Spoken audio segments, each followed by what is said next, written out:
APMC ડભોઈની સામાન્ય ચૂંટણી અંતર્ગત ગઈકાલે આપણે મતદાન કરેલું હતું.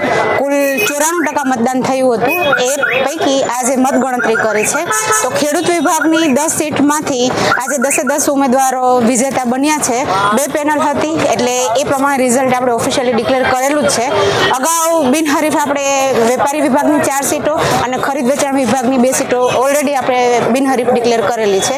આમ આ કમિટીને હવે કુલ 16 નવા ઉમેદવારો ચૂંટાયેલા મળ્યા છે. એટલે સૌને ખૂબ ખૂબ શુભેચ્છા અને સરકારના નીતિ નિયમો અને ખેડૂતોના હિતમાં કામ કરે એના માટે સૌને all the best. Thank you. Total 770નું મતદાન થયું હતું. એમાંથી 63 મત કેન્સલ થયા છે.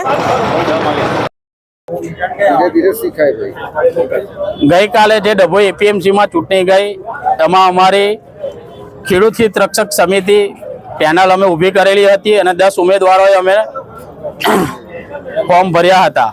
એમાંથી અમે 4 આજે ચૂંટાઈ આવ્યા છે. આ જીત ખેડૂતોની ડભોઈ તાલુકાની છે.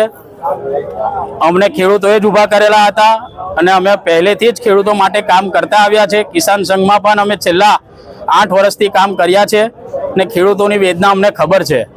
કયા કામો બાકી છે?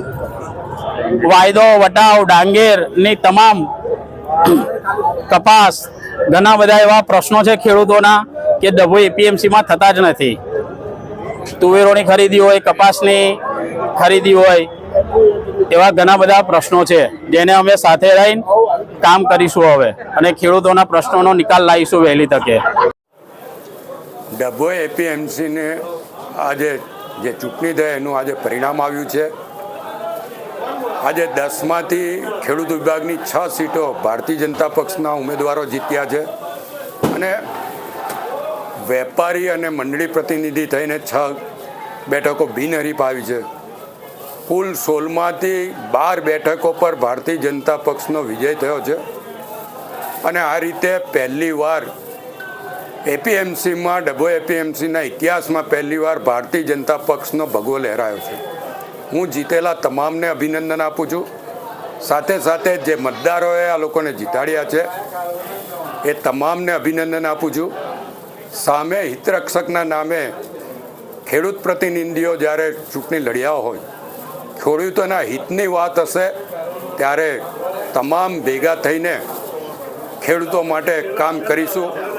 અમારા ચૂંટાયેલા 12 પ્રતિનિધિઓ પણ ખેડૂતોના હિતમાં સાથે હશે અને ખેડૂતોની આ સંસ્થા છે ત્યારે આ સંસ્થા ધમધમતી થાય.